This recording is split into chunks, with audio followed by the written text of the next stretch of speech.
Hello student, इस unit में अपन बात करेंगे अपनी यूनिफॉर्म प्लेन वेव के बारे में। यूनिफॉर्म प्लेन वेव किस तरीके से वर्क करती है ये अपन जानेंगे। बेसिकली सबसे पहले अपन देखते हैं what is a wave. Wave होती क्या है? Mechanism by which a disturbance is propagate from one place to another. Okay, एक तरीके की मैकेनिज्म है वेव, जिसके अंदर क्या होता है कि जो डिस्टर्बेंस है वो एक जगह से दूसरी जगह जाता है या प्रोपोगेट होता है from one place to another place. Okay, basically water, heat, sound, gravity and electromagnetic wave are the example of waves. Okay, जिसमें इलेक्ट्रोमैग्नेटिक वेव के अंदर अपन क्या लेते हैं? रेडियो लेते हैं, लाइट्स लेते हैं, माइक्रोवेव्स लेते हैं, अल्ट्रावायलेट रेज लेते हैं, इंफ्रारेड रेज लेते हैं। इस तरीके की अपन बहुत सारी जो है वेव अपन काम में लेते हैं। ठीक है, इस चीज़ से अपन को बेसिकली एक चीज़ क्लियर हो गई कि एक तरीके का डिस्टर्बेंस जो होता है वो प्रोपोगेट होता है वन प्लेस टू अनदर, उसको अपन एक तरीके से वेव कहते हैं। These are the example of our wave part. Okay, basically notice how the media itself is not propagate. किस तरीके से ये वर्क करती है, किस तरीके से अपना जो मीडिया है खुद प्रोपोगेट नहीं होके होता क्या है इसके अंदर, बस अपना जो डिस्टर्बेंस है या फिर जो चेंजेस हैं वो एक जगह से दूसरी जगह पे प्रोपोगेट हो जाते हैं। ठीक है, तो सबसे पहले अपन अपनी मैक्सवेल इक्वेशन से ही स्टार्ट करेंगे, जो अपन पहले स्टडी करके आए हैं। तो वन डायमेंशन जो वेव इक्वेशन होती है उसकी वेव फॉर्म की इक्वेशन क्या होती है? वन डायमेंशन की कुछ इस तरीके से होती है।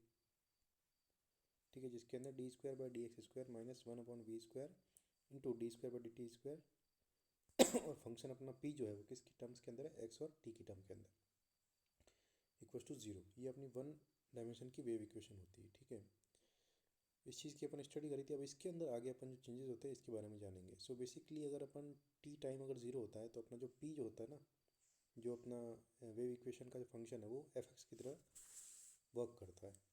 ठीक है, अब इसके सॉल्यूशन जो है अपन निकालेंगे। पी अगर टी और एक्स की टर्म के अंदर होता है तो उसके सॉल्यूशन जो होते हैं 1/2 F x minus we T plus F x plus we T.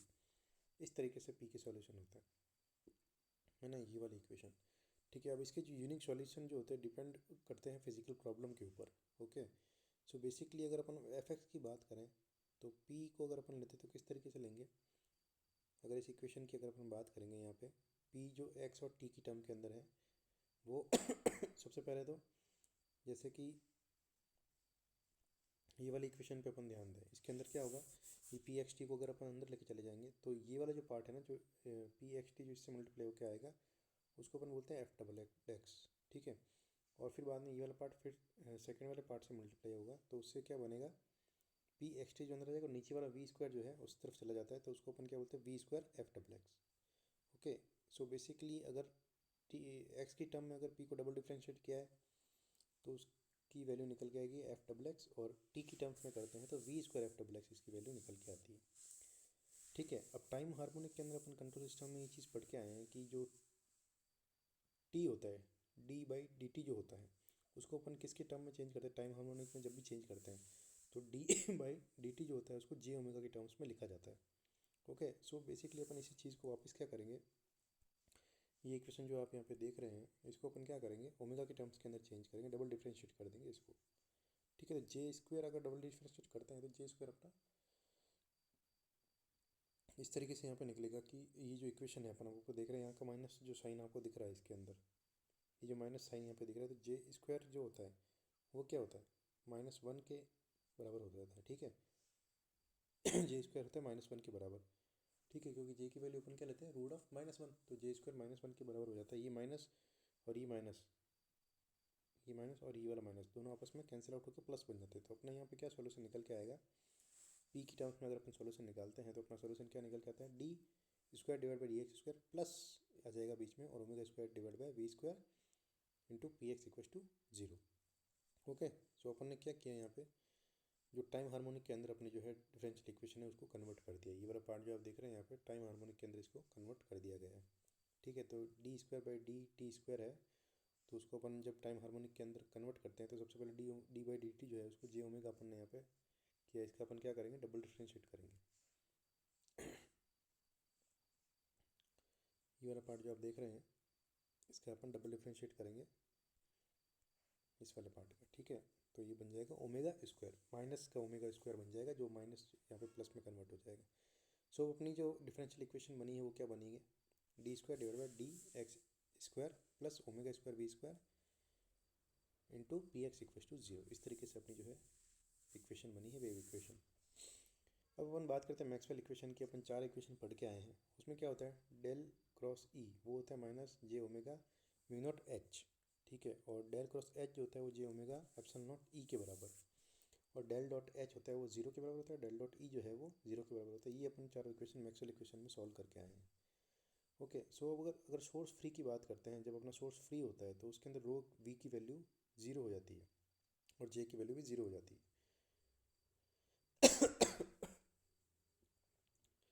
इसके बाद अगर अपन देखें इसके अंदर इस इक्वेशन को अपन उसमें कैसे इंप्लीमेंट करेंगे, तो टाइम हार्मोनिक के केस के अंदर ई होता है, E to the power J omega T होता है, टाइम डिपेंडेंट हो जाता है ना। और अगर लीनियर मीडियम की अपन बात करें तो बी जो है लीनियर मीडियम में ओमेगा नॉट एच के बराबर होता है, और डी की बात करें तो एप्सिलॉन नॉट ई के बराबर होता है। ये चारों इक्वेशन अपन देख के आए थे, उससे ये सॉल्यूशन अपन मिला के आए थे सारे। अब होता क्या एक्चुअल में, अगर मैं ई का ग्राफ बनाऊँ तो ई की जो इक्वेशन है वो किस तरीके से निकल के आती है। ई जो होता है, ई होता है E naught cos omega T. Okay, E होता है E naught cos omega T, ठीक है।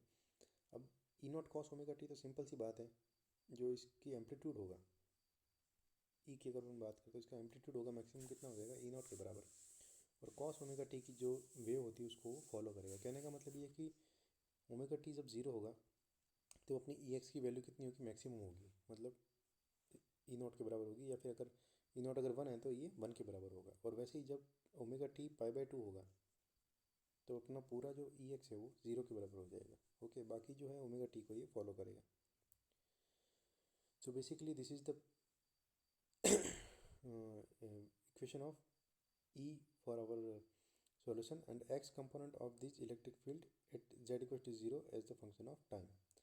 ओके, सो x जो है अपना कंपोनेंट है, इस तरीके से जो इसकी इक्वेशन आएगी, इस तरीके से अपनी जो है वेव फॉर्म जो है बनेगी। थोड़ी स्क्रीन बड़ी है तो आप इसको आप एनालिसिस कर सकते हैं। 0 के ऊपर इसकी वैल्यू मैक्सिमम होगी, और फिर पाई/2 आएगा, फिर पाई आएगा, फिर 3 पाई/2 और 2 पाई। इस तरीके से जो है ये अपनी वेव फॉर्म चलेगी ई की।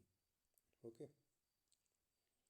सो इसकी और अपन अगर बात करें तो इसकी एंगुलर फ्रीक्वेंसी ओमेगा की वैल्यू किसके बराबर होगी, 2 पाई एफ के बराबर होगी। या फिर अपन कह सकते हैं फ्रीक्वेंसी अगर निकालना चाहे तो फ्रीक्वेंसी जो होगी वो कितनी होगी, ओमेगा/2 पाई के बराबर।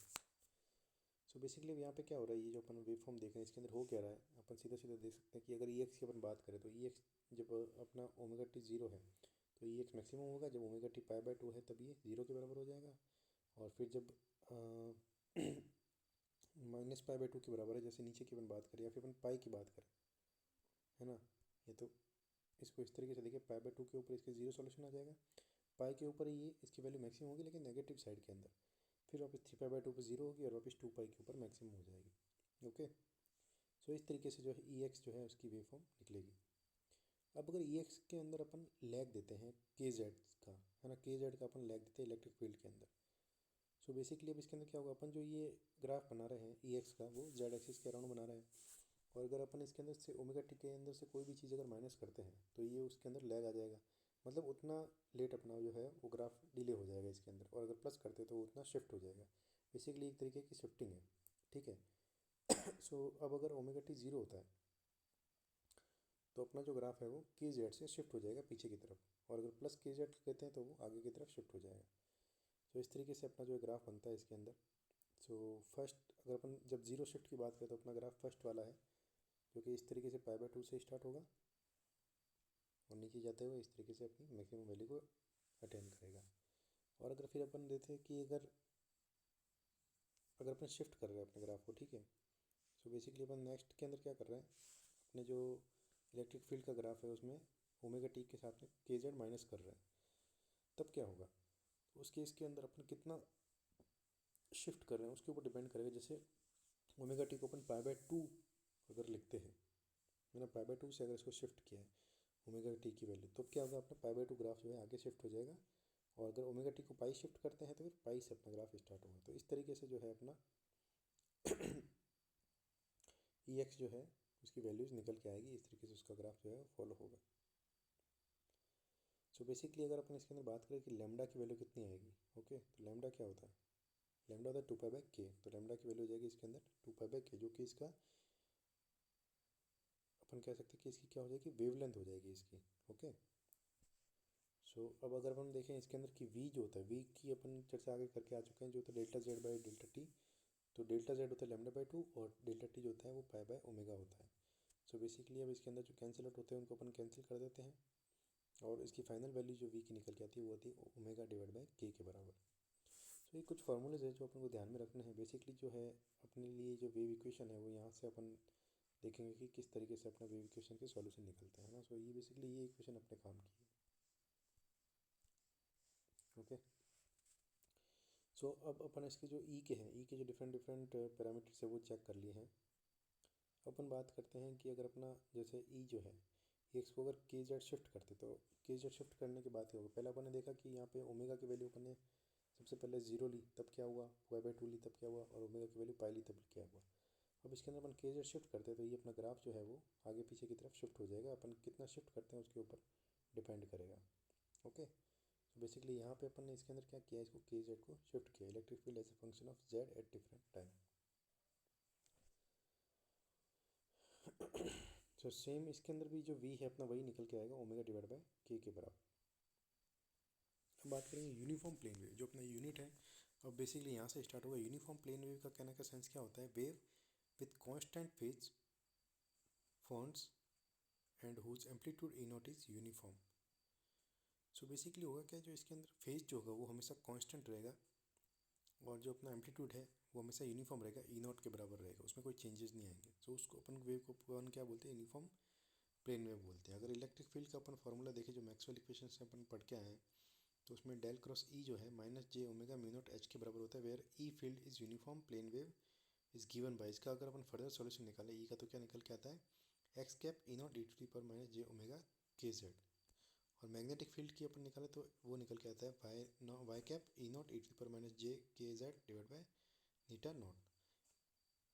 सो इलेक्ट्रिक फील्ड है उसकी डायरेक्शन अभी है एक्स की डायरेक्शन में, जो मैग्नेटिक फील्ड है वो है जेड डायरेक्शन के अंदर, और वेव जो प्रोपोगेट होगी अपनी वहाँ कहाँ हो रही है, जेड डायरेक्शन में। इस वजह से जो है अपना इलेक्ट्रिक फील्ड का फार्मूला यहाँ पे ये वाला निकल के आ रहा है और मैग्नेटिक फील्ड का फार्मूला इस तरीके से निकल के आ रहा है। So basically these are the formula of uniform plane wave which we are using for further solutions. Okay, so basically अब अगर अपन टाइम डोमेन की बात करें, ई जेड टी है ना, जेड डायरेक्शन में अपना वेव जो है प्रोपोगेट हो रही है, तो ई जेड टी अपना क्या निकल के आता है, real part of E to the power J omega T के कैप। और ई की वैल्यू कितनी है अपन ने देखी, ई की पावर अगर टाइम डोमेन में लिखोगे तो E to the power J omega T लिखोगे, अगर टाइम डोमेन में नहीं लिखते तो E naught cos omega T minus K Z इसको लिखते हैं।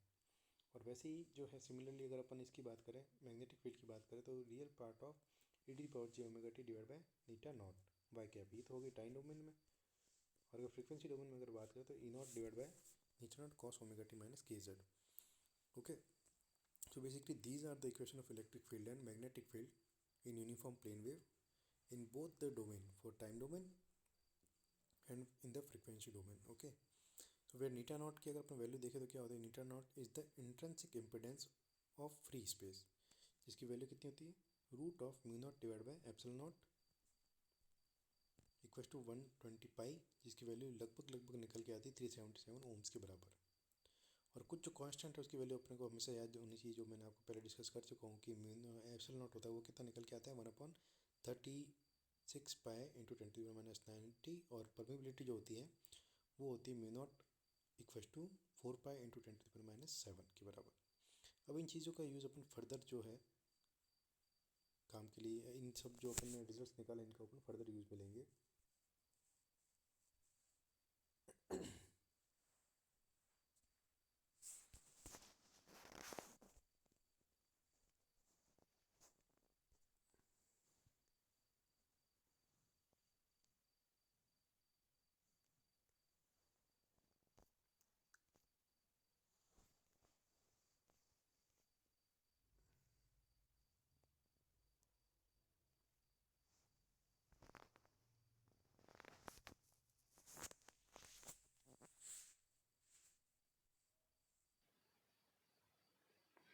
सो बेसिकली स्टूडेंट अब अपन देखेंगे कि जो अपन ने यूनिफॉर्म प्लेन वेव के अंदर इलेक्ट्रिक फील्ड मैग्नेटिक फील्ड के फार्मूले का डेरिवेशन है उसकी स्टडी करी। इसमें अपन देखेंगे कि वेव पोलराइजेशन क्या होता है एक्चुअली में, कि वेव पोलराइजेशन एक्चुअली चीज़ क्या होती है। ठीक है, अपन जो डिस्कशन करते हैं कि वेव पोलराइजेशन है उसको अपन किस तरीके से डिफाइन करेंगे वो अपन जानेंगे, ठीक है। Polarization basically describe various type of electric field variation and orientation. Different different type के जो इलेक्ट्रिक फील्ड के जो वेरिएशंस एंड ओरिएंटेशन जो होते हैं ना उसको अपन वेव पोलराइजेशन बोलते हैं। डिफरेंट डिफरेंट डायरेक्शंस के अंदर किस तरीके से जो है इलेक्ट्रिक फील्ड के अंदर वेरिएशन आएगा एंड उसके ओरिएंटेशन किस तरीके से चेंज होंगे उसको अपन वेव पोलराइजेशन बोलते हैं। We can represent electric field in electromagnetic wave as function of space and time. Okay, so electric field की अपन इक्वेशन जो पढ़ी थी उसके अंदर अपन देख के आए हैं कि इलेक्ट्रिक फील्ड की जो इक्वेशन होती है उसमें अपन इलेक्ट्रोमैग्नेटिक वेव को जो है स्पेस और टाइम के फंक्शन के अंदर रिप्रेजेंट कर सकते हैं। Okay, so E is basically F A function which is a function of space Z and time T. If we keep Z constant and vary T we get locus of electric field with respect to time. जब अपन Z को constant रखेंगे और T को very करेंगे तो अपन को locus मिलेगा इलेक्ट्रिक फील्ड का टाइम के रेस्पेक्ट के अंदर। सो सबसे पहले अपन देख रहे हैं कि जैसे अपन ने जेड को जीरो ले लिया, ई जेड टी अपना जो है यहाँ पे दे रखा है, इसको जेड को अपन ने जीरो ले लिया, ये अपनी इलेक्ट्रिक फील्ड की इक्वेशन होती है। इसमें अगर जेड जीरो ले लिया तो अपनी इलेक्ट्रिक फील्ड की जो नई इक्वेशन है वो क्या निकल के आएगी, ई जीरो टी वो निकल के आएगी E naught cos omega T X. Okay, so basically this is the equation of our electric field जो कि बेसिकली डायरेक्टली फॉलो करेगी cos ओमेगा टी के ग्राफ को। ओके, डिपेंड और definitely it will depend on omega T value. This locus of electric field in a plane perpendicular to the direction of propagation at any fixed point और space as a function of time is known as polarisation. Okay, so ये जो है एक तरीके से क्या हो गया अपना, this locus of electric field, इसका लोकस जो है in a plane perpendicular to the direction of propagation, propagation की डायरेक्शन परपेंडिकुलर रहेगा एट एनी फिक्स्ड पॉइंट और space as a function of time is known as polarisation. Okay, so basically किसी भी fix point के ऊपर अपन देखेंगे और space as a function of time रहेगा इसके अंदर। सो बेसिकली अपन इसको किस तरीके से समझ सकते हैं कि जो अपना पोलराइजेशन हो रहा है वो कैसा रहेगा। जैसे मान लो कि हमने ओमेगा टी जो है जेड जो है इसके अंदर अपन ने जीरो लिया है, सो अपना जो पोलराइजेशन होगा वेव का वो कैसा रहेगा, जेड को आपने जीरो लिया तो उस डायरेक्शन में कोई पोलराइजेशन नहीं हुआ, उसके परपेंडिकुलर डायरेक्शन के अंदर सारा जो है पोलराइजेशन इसके अंदर रहेगा। जो लोकस रहेगा वो कैसा रहेगा, in a plane perpendicular to the direction of propagation. जैसे जेड डायरेक्शन के अंदर प्रोपगेशन हो रहा था, जेड डायरेक्शन के परपेंडिकुलर जो डायरेक्शन होगी उसके अंदर अपना वेव का पोलराइजेशन जो है वो रहेगा। ओके, सो इस तरीके से इसका लोकस निकल के आएगा। सो बेसिकली इसके टाइप्स क्या क्या होते हैं, तो लीनियर पोलराइजेशन होता है, एक सर्कुलर पोलराइजेशन होता है, एक इलेक्ट्रिकल पोलराइजेशन है वो होता है।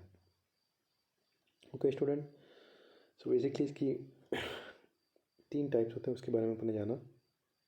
तो 3 टाइप के अंदर सबसे पहला जो लीनियर पोलराइजेशन है उसके जो एग्जांपल अपन देखते हैं हॉरिजॉन्टल हो सकता है, वर्टिकल हो सकता है और थीटा लाइन पोलराइजेशन हो सकता है। और अगर सर्कुलर की बात करें तो LH सर्कुलर पोलराइजेशन एक अपन बोलते हैं और एक RH सर्कुलर पोलराइजेशन जिसमें क्लॉकवाइज और एंटी क्लॉकवाइज इस तरीके से पोलराइजेशन आते हैं और यही पार्ट अपने आप को रिपीट करता है इलेक्ट्रिकल पोलराइजेशन के अंदर।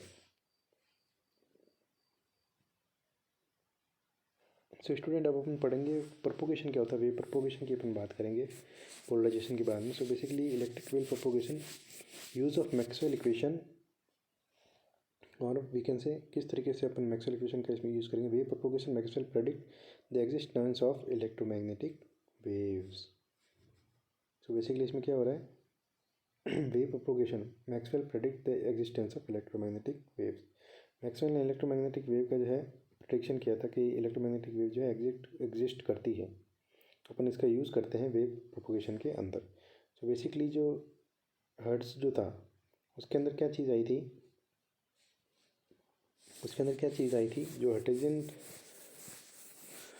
था उसमें क्या बताया था अपन को कि Hertz was the first scientist to investigate plane wave की सबसे पहली स्टडी जो करी थी हर्ट्ज ने करी थी, generate and detect radio waves. इन्होंने सबसे पहले रेडियो वेव्स की स्टडी करी। Electromagnetic wave sometime also called as Hertzian wave. Electromagnetic wave को अपन कई बार हर्ट्जियन वेव भी कहते हैं क्योंकि यही वो साइंटिस्ट है जिन्होंने इसकी इन्वेस्टिगेशन सबसे पहले करी थी। Okay, so generally wave are means of transporting energy और इन्फॉर्मेशन। वेव क्या करती है, एनर्जी को ट्रांसपोर्ट करने का काम करती है या फिर इन्फॉर्मेशन का ट्रांसपोर्ट करने का, एक जगह से इन्फॉर्मेशन को दूसरी जगह पर ले जाने का काम करती है। ओके, इलेक्ट्रोमैग्नेटिक वेव के एग्जांपल्स क्या क्या होते हैं, एक तो रेडियो वेव्स होती है, टीवी सिग्नल्स होते हैं, रडार्स होते हैं, लाइट रेज होती है और कैरेक्टरिस्टिक अगर बात करें वेव्स की तो क्या हो सकती है, the travelling wave of high velocity. ये जो वेव होती है हाई वेलोसिटी से ट्रैवल कर सकती है। They assume the property of wave, जो भी वेव्स की प्रॉपर्टी है उसको पहले से वो अज्यूम करके चलते हैं। They radiate outward from the source, source से आउटवर्ड की तरफ ये जो वेव्स हैं वो निकलती है। ये बेसिकली अपन जो है वेव्स की जो प्रोपोगेशन है उसके बारे में अपन जान रहे हैं इसके अंदर। सो अगर इसकी बेसिक अपन बात करें, basically there are 4 types of medium जो है अपन इसमें यूज लेते हैं when we study about electromagnetic waves. 4 तरीके के मीडियम लेते हैं। सबसे पहला मीडियम होता है फ्री स्पेस। तो फ्री स्पेस की क्या क्या प्रॉपर्टी होती है, पहली प्रॉपर्टी फ्री स्पेस की क्या होती है, इसमें एप्सिलॉन नॉट जीरो होता है, एप्सिलॉन नॉट जीरो के बराबर होगा, और म्यू नॉट जो होता है, या अपन ऐसा कह सकते हैं कि ये जो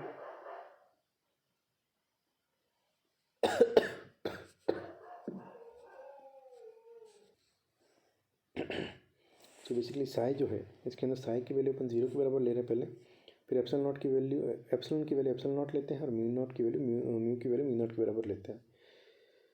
सो बेसिकली साई जो है अपन इसके अंदर जीरो लिया है फ्री स्पेस के अंदर, और लॉसलेस डाइलेक्ट्रिक के अंदर क्या लेते हैं अपन, साई को फिर से जीरो लेते हैं, लेकिन एप्सिलॉन जो इस बार था उसको epsilon R into epsilon not लेते हैं, और म्यू जो है उसको mu R into mu not के बराबर लेते हैं। ओके, सो बेसिकली अगर लॉसलेस डाइलेक्ट्रिक की बात करें अपन, जैसे लॉसलेस डाइलेक्ट्रिक देखा, अब लॉसी डाइलेक्ट्रिक देखते हैं, तो उसके अंदर बस यही रहेगा कि एप्सिलॉन जो है उनकी वैल्यू और म्यू की वैल्यू में कोई चेंज नहीं आएगा, लेकिन साई है वो नॉन ज़ीरो हो जाएगा इसके अंदर। और गुड कंडक्टर्स की अगर बात करें तो साई को अपन इनफाइनाइट लेते हैं। ओके, और जो दो मेजर चेंजेस है लॉसलेस डाइलेक्ट्रिक और गुड कंडक्टर्स के अंदर, उसमें क्या होती है, साई जो है उसमें एप्सिलॉन जो ओमेगा ई है उससे छोटा होता है, और जो गुड कंडक्टर उसके अंदर साई जो है वो ओमेगा ई में ओमेगा ई से बहुत बड़ा होता है। सो ओमेगा इज क्या होती है इसके अंदर, एंगुलर फ्रिक्वेंसी होती है वेव की। अब these are the wave Maxwell equation which we have already derived, in which first equation is delta cross E, which is equal to minus dB divided by dt, and for magnetic field delta cross H equals to J plus d divided by dt. These fields E and H are harmonics. So basically अगर अपन ई की बात करें time domain के अंदर, तो E naught E to power J omega T होता है, और मैग्नेटिक फील्ड जो होता है H naught E to power J omega T होता है, where omega is in radian. Okay, और फील्ड अगर टाइम हार्मोनिक के अंदर अपन देखें तब अपनी जो है इक्वेशन किस तरीके से निकल के आती है डेल्टा क्रॉस एच की, इन दोनों के अंदर अपन देख रहे हैं ई कॉमन है तो यहाँ से बाहर निकल देंगे, तो ई कैसे निकल के आएगा, साई प्लस जे ओमेगा ई, और अगर यहाँ पे इस इक्वेशन में देखें तो minus of j omega mu into hs. So basically this is the equation of electric field in terms of magnetic field, and this is the equation of magnetic field in terms of electric field. Now we will use some property of our cross and dot product. So basically first equation, in this equation we can see that del cross a, which is equal to del into del dot a minus del square a. So this part is 0. So basically we can say that del cross a is equals to minus of del square a. Okay, so now we will use this property to solve our equation. So basically what we will do, we know the equation of our magnetic field. So first we will write that equation, and we will see that this part is equals to this. So basically minus of del square h is equals to psi plus j omega e into, what is the equation of del cross e cross h, sorry, del cross es. So what is the equation of del cross es, we will write the values of del cross es, this value in our equation. So we'll write down this equation. So basically what would be this final solution of our equation. So del square into hs minus psi square into hs. So basically this is the value of psi square. So what is the value of psi, root of mu plus j omega epsilon j omega mu. Okay, so as same way we will solve the this equation 2 for electric field. This equation is known as Cartesian equation of wave equation. So this is known as our wave equation. Okay, now we will solve the value of psi. So psi is equals to alpha plus j beta, and we have already seen that the value of psi equals to root of this value. Okay, so by solving this we will find out our value of alpha, which is equals to omega into root of mu into epsilon divided by 2 into root of 1 plus psi square plus omega square epsilon square minus 1. And again we will solve the value of beta. With this equation we have already divided our transmission line equation, so I'm quick in this. Okay, so basically what is the value of beta? Omega into root of epsilon into mu divided by 2, or inside the bracket root of 1 plus psi square divided by omega square into epsilon square plus 1. So these are the value of alpha and beta for our wave equation. So now student, we will study about our next topic. So now we will see about what is the wave velocity and what is the group velocity. So in our previous chapter we have defined the equation of frequency, which is equals to this. So in this equation,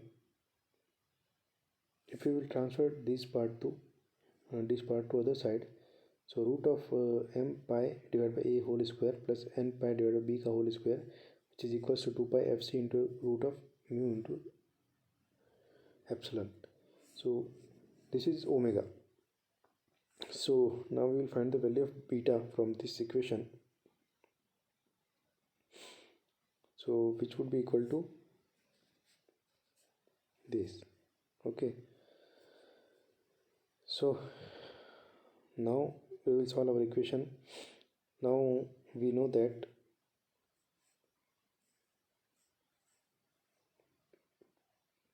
wave propagation constant, which is equals to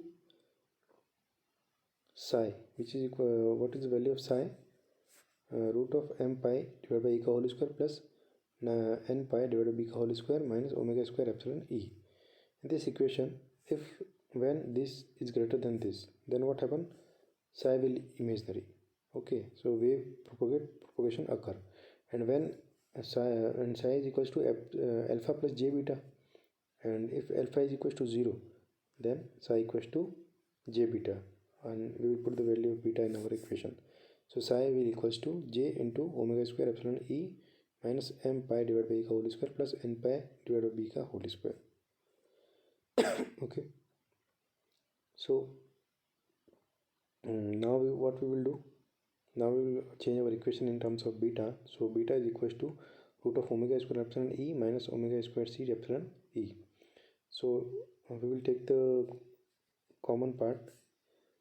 We will take this omega square outside. So omega into root of mu epsilon into root of 1 minus omega c divided by omega whole square. And if we will put the value of omega c and omega, so what is the value of omega? 2 pi by lambda.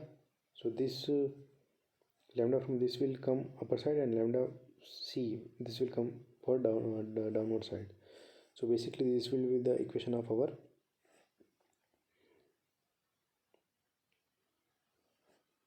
beta. And what would be the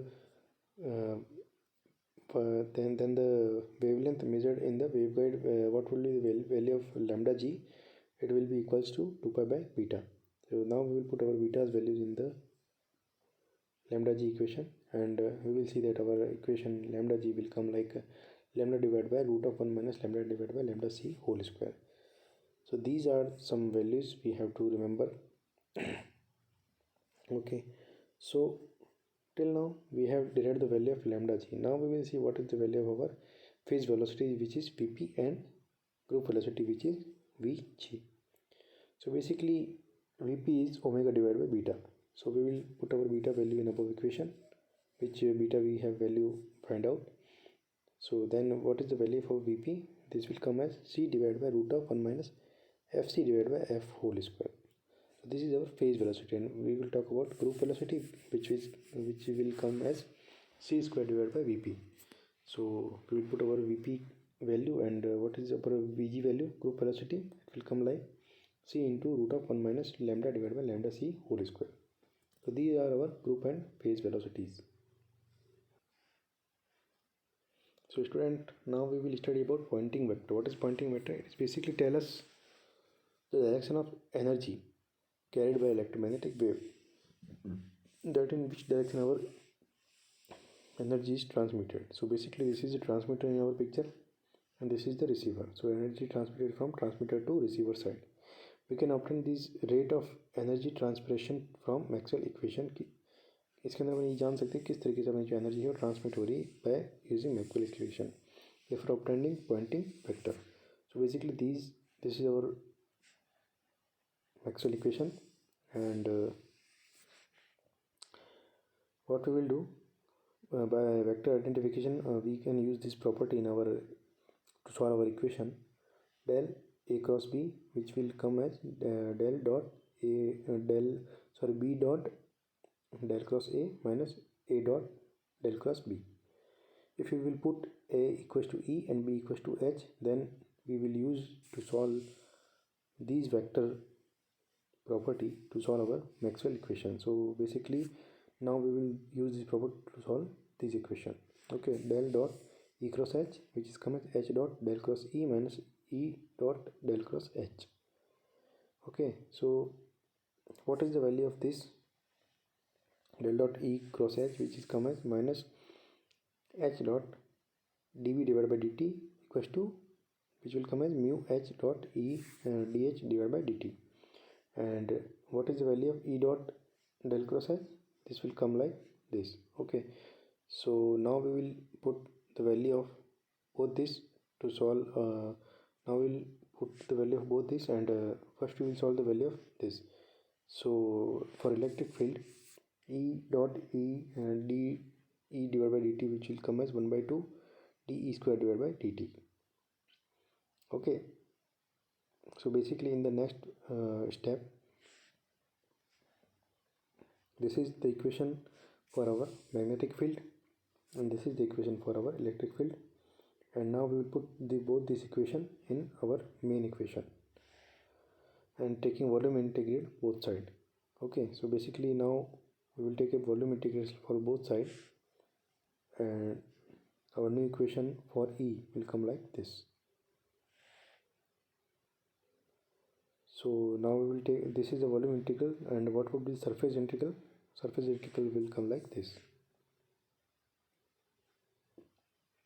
Again we will solve our value for E. So we can say that this is the value for electric field. Okay, now we will change this equation to solve our volume integral. So basically this is our surface integral and closed integral of E cross h dot ds, which will come like this. Okay, so what this formula shows us that this shows that supplying power from one end to another, or we can say the mechanical energy plus losses. So this is tell us about the power is going out. Okay, so the above equation is known as Poynting theorem. This equation is known as Poynting theorem. And now for the surface integral E dot h, which is shown is in the form of power. So what is the power? E cross h, which will come as power divided by m square, or power density. So if we will talk about power, what is the value of power, or in terms of Poynting vector, we can say the power is equals to E cross h. This is tell power density which is going out of a particular closed region. Okay, so this is the basic equation of our Poynting theorem.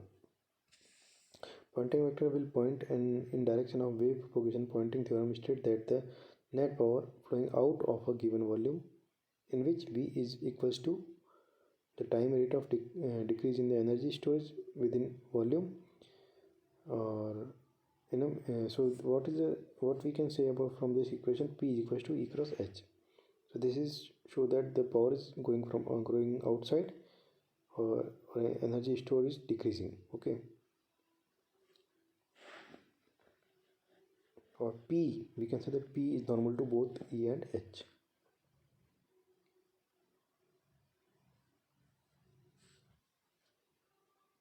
So Now we will use our previous derivation in pointing thumb. Let us find out pointing vector in terms of electric field. So basically this is the equation of our electric field and this is the equation of our magnetic field, and our pointing vector which come like e square divided by eta square e to the power minus 2 alpha z cos omega t minus beta z cos omega t minus beta z minus theta az.